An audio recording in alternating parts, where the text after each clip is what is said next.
Hey everybody, namaste. Today I'm going to talk about an advanced yoga practice that we do here at Bridge the Gap Yoga. And this is a practice that I learned in 2016 from my teacher Steve Harrison, who is a big Hatha Yogi teacher in Southampton in UK, actually, in England.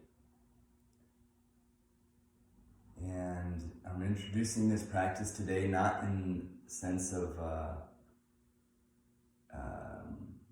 that it's something that we must do immediately, but it's a practice to really consider in the yogi's arsenal. This is one of the shatkarmas, it's called. So we have 6 ways of cleansing the body, inner cleansing. And Nauli Kriya, the one I'm introducing today, is, in my experience, one of the most powerful ways that we can actually provide a global healing effect to the body. And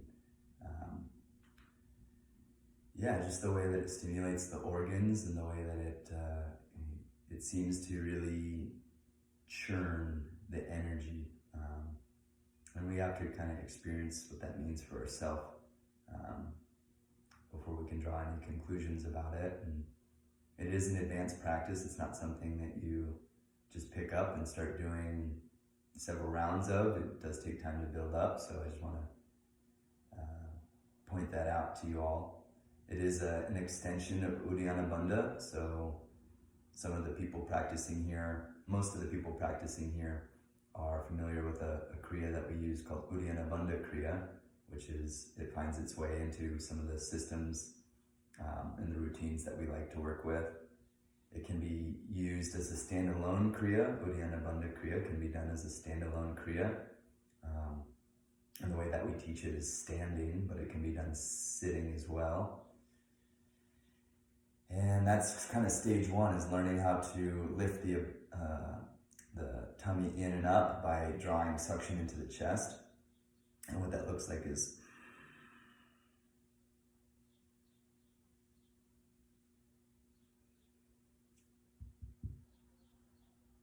and so I'm lifting my chest, and it's creating pressure to draw the diaphragm back and then up. And the breath is held out during that time. So I'm inhaling now into the chest. And what this does, working with uddiyana bandha in such a way and developing that capacity to work with this area, because there's a lot of tension that we end up carrying here, and it's really important that we free our diaphragm of all that tension. This releases a lot of stress that's accumulated and is stopping our breathing pattern from being smooth.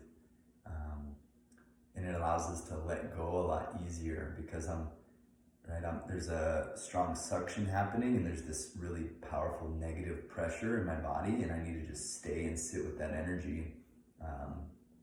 And then when it goes to breathing in after that, there's that switch between and then the inhale. And so can I reset my body to be able to hold space for the inhale, right? Because there's that rapid pressure change. And so feeling that, I think, is kind of the first stage of working towards competency with uddiyana bandha. And so that's kind of the stage 1 of Nauli Kriya. Not kind of, that is stage 1 of Nauli Kriya, is learning how to work with uddiyana bandha in such a way that we can draw it in comfortably, we can hold it for some time with the breath retained out, so that's known as kumbhaka. Some of you may know this. And can we inhale without the air rushing in, right? Instead of doing something like that, can we reset the system, drop the chest,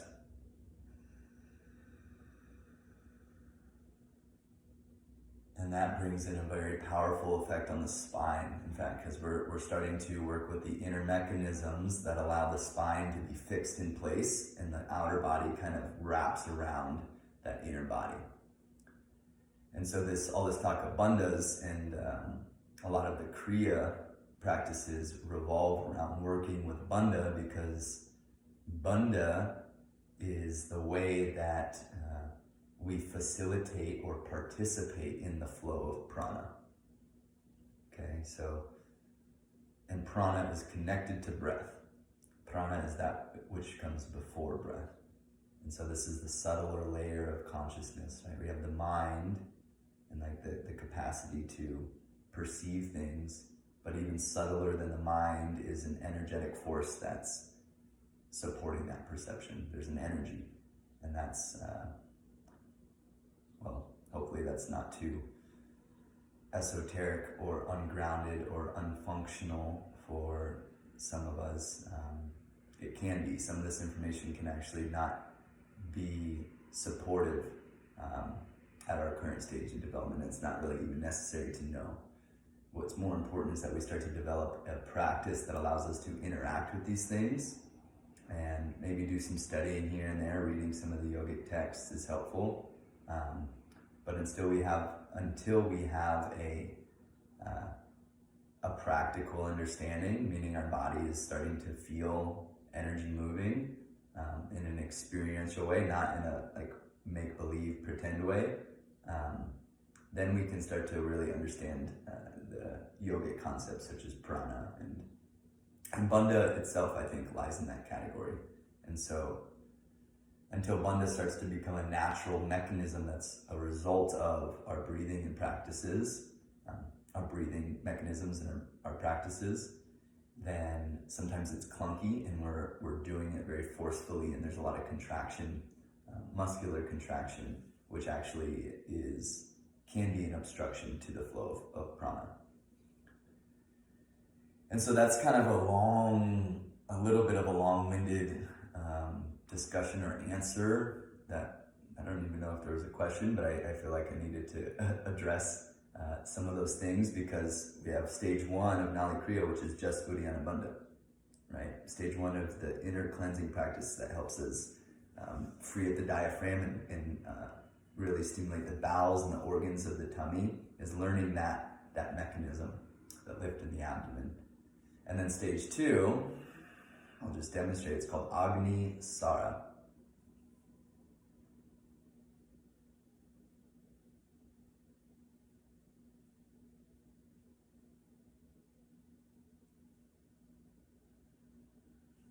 Inhaling, spinal breath,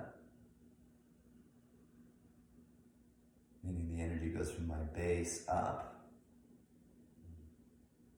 the spine. And so Agnisara, as you can see, is just taking stage 1 of uddiyana bandha and moving it into more of a dynamic, a pumping effect.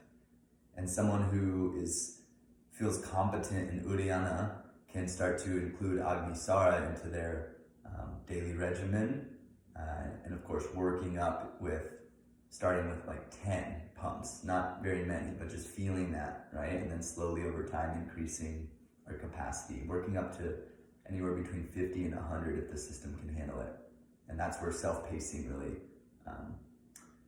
comes in. We talk about self-pacing in our practices and making sure that we're not overloading the system, we're not doing too much, we're not forcing ourselves, that it feels natural, it feels good. And yeah, and then we are, the intelligence in our body will tell us how much and what to do.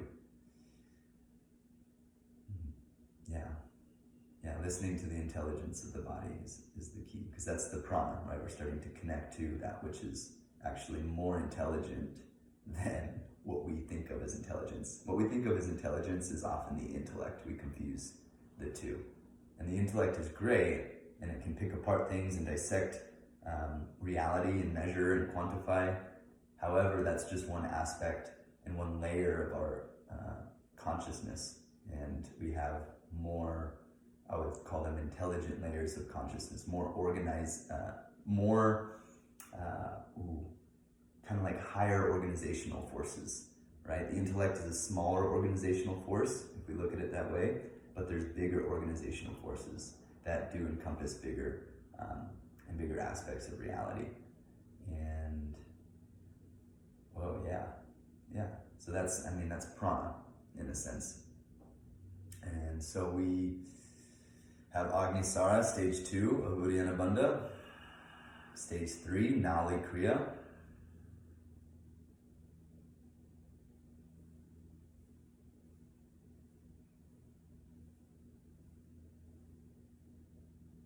And so I'm rolling, and my exhale is out, right? I'm in a kumbhaka at the bottom.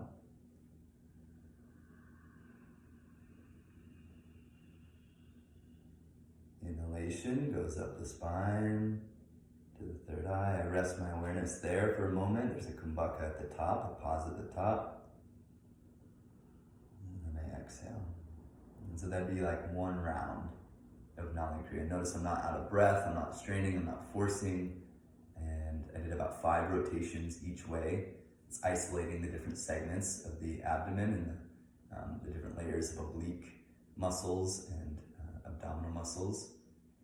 And so that's stage 3, Nauli Kriya. And what I found personally by doing this practice, I did it twice a day, every day for over 2 years, just for about 5 minutes each time, so 10 minutes total.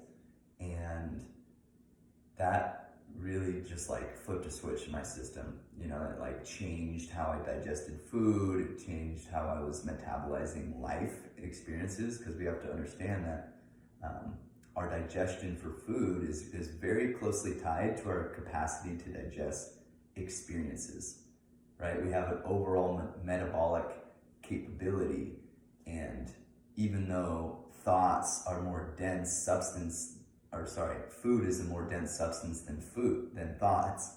Food is a more dense substance than thoughts, right? A thought still is a molecule, a neuropeptide that needs to be digested. And it requires enzymatic activity, it requires an agni, a fire within us to break down all of the activities of our body and our consciousness. And so Nauli Kriya has been one of the most powerful practices that I've found to really stimulate the agni, to stimulate that digestive capacity. And now I don't do it so much anymore. It finds its way into my sadhana here and there, and especially if I'm like feeling particularly heavy and need to stoke the agni, then I'll work with it. But we are working with Uddiyana Bandha a lot and some of the other practices that we're already doing, and so we're getting a similar effect through that, and I don't feel currently in my system that I need a specific dose of the Nauli. However, it did have its place in my practice for some time, and I'm sure there's other people who would benefit from it. I think everybody at some point, if they're a yoga practitioner, should be considering exploring this practice and just seeing what it can do, right? All of these yogic technologies do exist for a reason, and they're freaking brilliant pieces of technology, and we have resources available to learn them. And I really don't know if there's a better thing we can do than develop a capacity to interact with our own life force in the way that the yoga system allows us to. Of course, there's other spiritual and mystical traditions that offer us this ability, and yoga is just one of those systems, and I found that it's worked great for me, and I continue to share these practices with my team here and with people across the world. So yeah, I'm just happy to feel really grounded in some of this stuff. You know, it's taken me some time to learn about it and kind of authenticate it in my system so that I can convey it meaningfully, but I'm at a stage in my growth and development that I feel like it's time to share it, and it's time to really get people practicing in a way that's truly transformational and is not just kind of physical, do a bunch of asana and vinyasa stuff. Like, there's a way cooler stuff that we can be doing with our bodies. Seriously,